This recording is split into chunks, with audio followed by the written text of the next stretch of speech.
बातमी मोठी आहे। रोहित आर्याने अभिनेत्री रुचिता जाधवलाही संपर्क केला होता अशी माहिती समोर आली आहे। रुचिता जाधवने सोशल मीडियावर पोस्ट शेअर करत ही माहिती दिलेली आहे।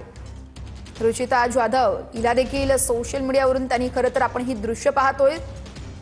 रुचिता जाधव हिने स्वतः सोशल मीडियावरती ही पोस्ट केलेली आहे।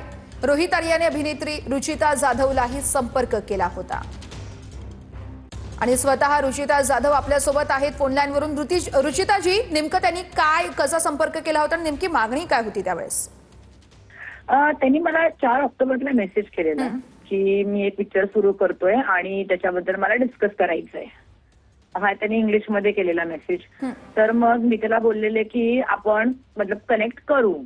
हा त्यांनी काहीतरी मला 252 253 असं काहीतरी त्यांनी मला मेसेज केलेला। मग संध्याकाळी जेव्हा मी पण फ्री झाले, मी त्याला सांगितलं की मी फ्री आहे, तू केव्हा होणार आहेस फ्री। मग आम्ही काहीतरी 7:30 बोललो असो एकमेकांशी, 9 मिनिटं मी एकमेकांशी बोललो फोनवर।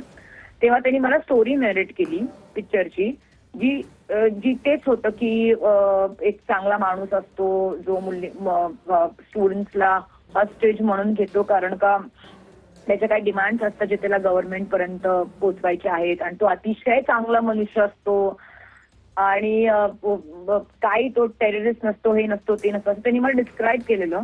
आणि मी त्याला बोललेली यात माझी भूमिका काय, म्हणजे तू मला का फोन करतोय? तो मला बोललेला की तुझी भूमिका म्हणजे तू टीचरचा रोल प्ले कर जो त्यांच्याबरोबर किडनॅप होते, किंवा एक पेरेंट जे त्या किडनॅपरचा मेसेज सगळ्यांपर्यंत पोहोचवते, म्हणजे मीडियापर्यंत किंवा जे ऑफिशियल्स आहेत त्यांच्यापर्यंत।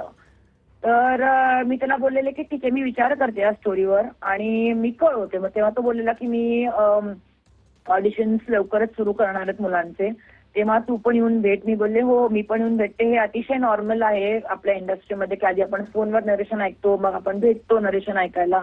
आणि जेन्युअली मला अशी त्यांनी वेडनेसडे या चित्रपटाचं उदाहरण दिलेलं आणि जे मला खूप जास्त आवडलेलं, पण मी त्याला बोललेले की ठीक आहे आपण भेटून बोलूयात। मग त्यांनी मला हॅपी दिवाळी विश केलं 20 ऑक्टोबरला, ज्याला मी काही रिप्लाय केला नाही। आणि 23 तारखेला त्यांनी मला मेसेज केला की आपण 27, 28 किंवा 29 तारखेला भेटायचं का? तेव्हा मी त्याला 28 तारीख बोललेले। आणि त्यांनी मला सोमवारी मेसेज केला की आपण उद्या म्हणजे मंगळवारी भेटतोय आणि किती वाजता तू येतेयस?